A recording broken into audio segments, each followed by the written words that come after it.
I'm Jeff Fischel. This is the ACC Now, brought to you by Ruby Tuesday. The big news from Wake Forest, new head coach Dave Clawson names true freshman quarterback John Wolford his starting quarterback. Joining me now via Skype, another Demon Deacon QB who started as a freshman, Riley Skinner. Riley joining us, thank you.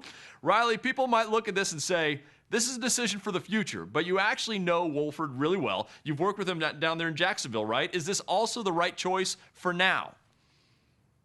I believe it is. From the time that I've spent working with him on the field and going over the playbook and just watching what he can do with the football, with his feet, what kind of player he is. I saw him play in high school. I think this was the best decision Dave Clawson could have made. I think it was the right decision, and I don't have any problems with it. I'm proud of John for winning that starting job this summer. You know, it occurs to me it's kind of an amazing run at Wake. You started for 4 years from 2006 to 2009. Then Tanner Price comes in, does the same thing from 2010 until last year.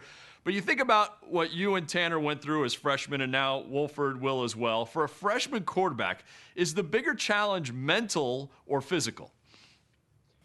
For me, I think for John, it's going to be a little bit more mental. I think he's got all the physical tools he needs to be successful at the collegiate level.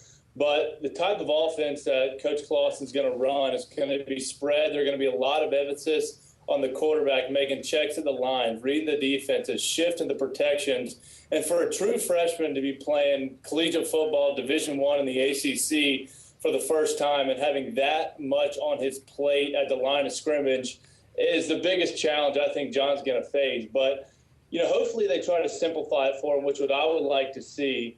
But good thing for John is that he ran this very similar type of offense in high school. And you look at the numbers that he put up at Bishop Kenny, they're astounding. He passed Tim Tebow's Florida record for all the yards he passed for, and he's very quick on his feet. Not only can he run the ball, but he's very nimble in the pocket. He doesn't leave unless he has to. I think, you know, if John can get some protection up front, a little bit of help with their running game, he could have a lot of success early if he can get the mental side down of it right away, which I believe he can. He's a very smart kid. Yeah, you bring up his football IQ. You think he understands the game, understands this offense, and has picked up the terminology quickly?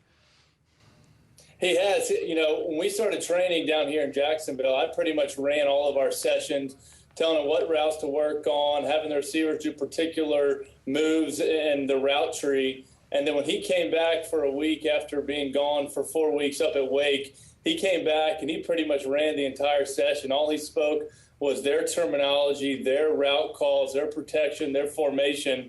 And to have a kid come back after only 3 to 4 weeks being up there in the system was pretty impressive and just a testament to what kind of student and player John is. This is day one of the era that makes Riley Skinner the second best quarterback in Wake Forest era history. That's at least what Wake Forest fans are thinking. Riley, great talking to you. Thank you, sir.